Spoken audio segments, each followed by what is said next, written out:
حياتنا كلفته، صلاتنا كلفته، والزواج كلفته، والموت كلفته، والجنائز كلفته، حياتنا كلها كلفته. متى نفتهم؟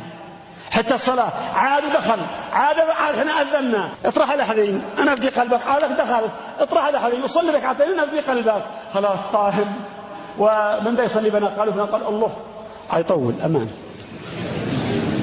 مش عاد احنا ما قرأنا الا عبس وتولى ولا قرأنا سورة الضحى، لو عاد دخلنا البقرة وآل عمران كيف نفعل؟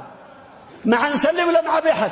كنت مرة في مسجد من المساجد وجينا نصلي صلاة التراويح وكان معنا واحد الشيبي رحمه الله، فجاء رمضان قلنا له يا عم أحمد صلاة تراويح رمضان ما أقول له من السنة قال شوف ايش الصدق، التراويح من العاشر وشلة، من العاشر وذهب.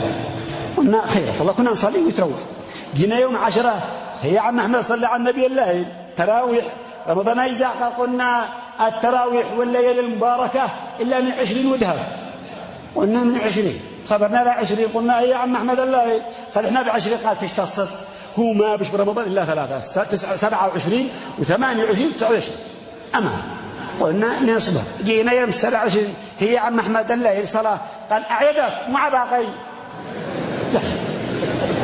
جزع رمضان قال راح أبوه جاو